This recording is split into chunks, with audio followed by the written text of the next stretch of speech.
Betul lah, saya memang parti berjasa. Bahkan saya presiden parti berjasa. Tetapi saya mengajar pimpinan-pimpinan pusat berjasa, bahagian dan negeri-negeri, hendaklah memandang parti UMNO itu adalah rakan strategik, bukan musuh. Sebab yang berbeza antara berjasa dengan UMNO hanyalah parti. Tetapi mereka yang berada dalam UMNO, pimpinan-pimpinan UMNO dan kami yang berada dalam berjasa, kita adalah diikat dengan persaudaraan. Innamal mu'minuna ikhwah. Sesungguhnya orang mukmin itu bersaudara. Ini asas yang kita kena pegang. Walaupun begitu, ingin saya melontarkan pandangan saya kepada UMNO. Sebab saya sayang dengan UMNO. Sebab jerakan yang sama seakidah dengan berjasa. Saya melihat UMNO hari ini perlu ada keberanian.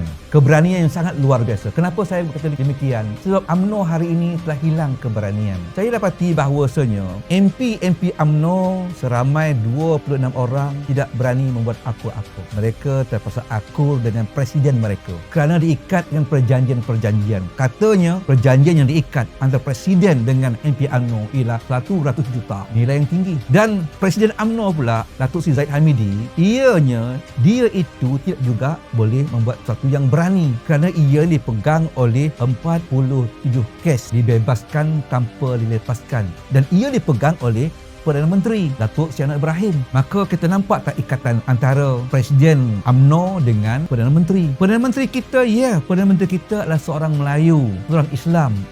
Juga tidak boleh membawa agenda yang sangat menguntungkan demi untuk sebuah negara Islam dan juga orang Melayu sebagai bangsa tonggak di negara kita ini. Tidak boleh, dia lemah. Kenapa? Kerana Perdana Menteri juga dipegang oleh DAP.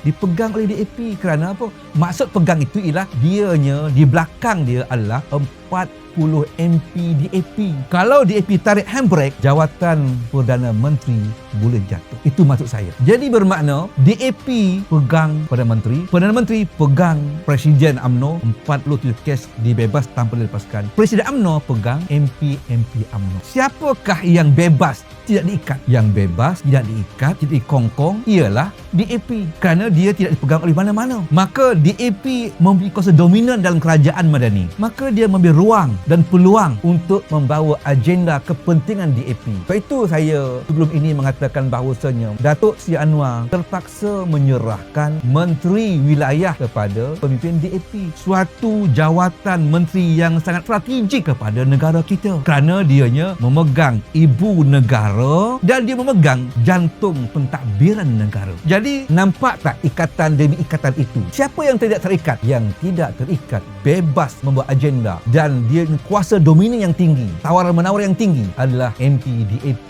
40 kerusi dalam kerajaan hari ini. Maka sebab itu saya mengatakan saya kesian dengan UMNO. Sebab UMNO ini tidak boleh buat apa-apa yang berani demi untuk kepentingan orang Melayu di negara kita ini. Ini pandangan berjasa.